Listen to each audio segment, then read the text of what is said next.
Time now for the Reform UK leader Richard Tice. And the aftermath of the Ramona hijacking of the last night of the Proms rolls on, with calls now being made to ban the EU flag from the BBC event to stop a repeat of Saturday night's Cringe Fest. A stunt organised by rabid Ramonas saw thousands of Continental flags dished out to attendees outside the Royal Albert Hall, who then manically waved them during the patriotic rendition of Rule Britannia. Watch this.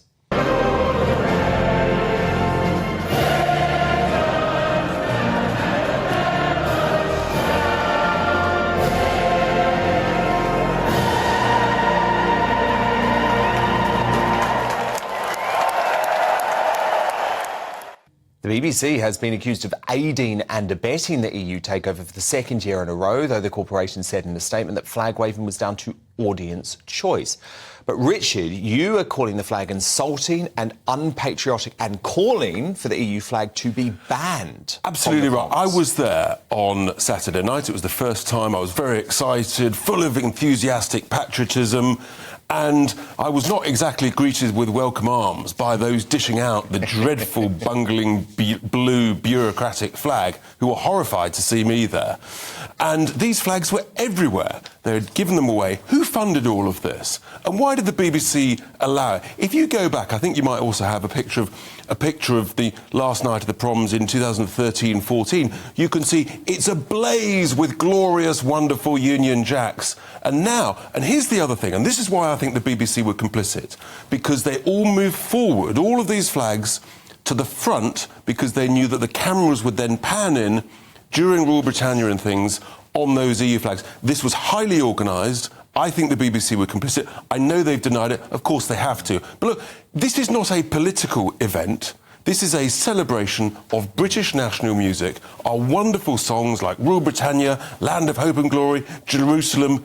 I don't want to see a bunch of overseas political institutions flag that we're no longer a member of. It's an outrage. It's rude. People are offended. I was upset. Frankly, furious with it. And I just think you've just got to call it out. This is not a political event. It was organised by the Steve Bray mob. Oh, yeah. No surprise there. Big campaign behind it. And look, yes, we all believe in free speech. There's a time and a place for that, frankly, and it's not at our national celebration of British music. Richard, is that if people were waving a flag that said MAGA, for example, and was supporting Donald Trump, there's no way that the BBC would allow them to be waved in an event like that. Absolutely right. And look, historically, if you're French or you're Italian and you're lucky enough to get a ticket, yes, you wave your own national flag. But I tell you what you wouldn't do. You would not go to an American Independence Day on July the 4th and wave the Union Jack at someone's house party. I suspect you may not get a great reception. Well, it's very disrespectful. I mean, for me, I actually view the EU flag as a flag of oppression. And that's why I think it's... Yeah, and we just... This is not a political event. There's a time and a place, and that was not it. Richard, I want to move on to this infuriating but brilliant exclusive from the Daily Express, which today revealed these French cops being paid out of the £480 million that we send to mucky Macron, are not even trying to stop the boats, Richard. In fact, these cops have admitted to the Daily Express that very often they speak to the migrants and actually encourage them. But are we surprised, Dan? I mean, if you've got no incentive, no performance-related motive in order to stop the boats, and you know that actually it helps France, then why would you? I mean, much nicer to go to a nightclub and have a bit of a party at 2 o'clock in the morning than to be traipsing up and down some Dunkirk beach, for heaven's sake. So we shouldn't be at all surprised by this. It was a brilliant expose, and actually deeply humiliatingly embarrassing for the Prime Minister.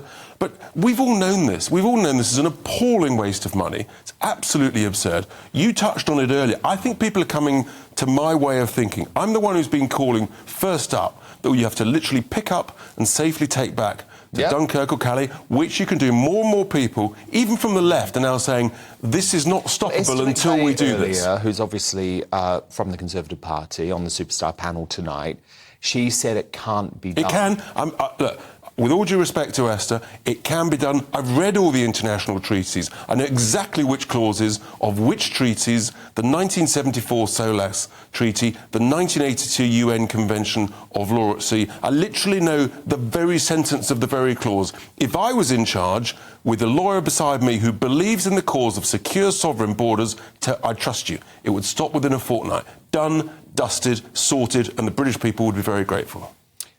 Rich, I had to ask you about Lord MacDonald. Must you? Who was head of the Foreign Office, and in this new documentary for the British Bashing Corporation, admitted that he told everyone he was Ramona. Watch this.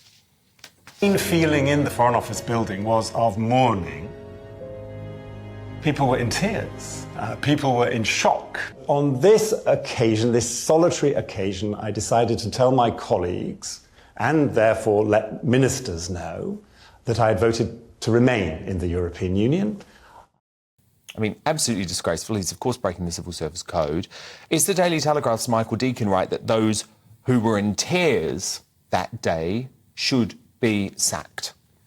Look, I think what it shows, with a little bit of humour at the beginning, is that actually they do seem to have some emotion. I mean, most of us may have thought many civil servants don't really have a heart. Look, the reality is, what it proves is what I've been saying for a very long time, which is we need to move towards the American system. When a Secretary of State comes in, you bring in top people from the private sector, 10, 20, serious people, and it becomes part of our culture that you go and do your service, and frankly, you get some stuff done, you make things happen, you stop the nonsense, and you make sure that the wishes of the elected ministers and the elected Prime Minister are carried out, because that's what democracy is all about. These people, they think they run the country. They view elected representatives as a difficult, boring inconvenience. They've got a serious wake-up call. I think we've got to change the whole system. The whole thing, frankly, needs major reform.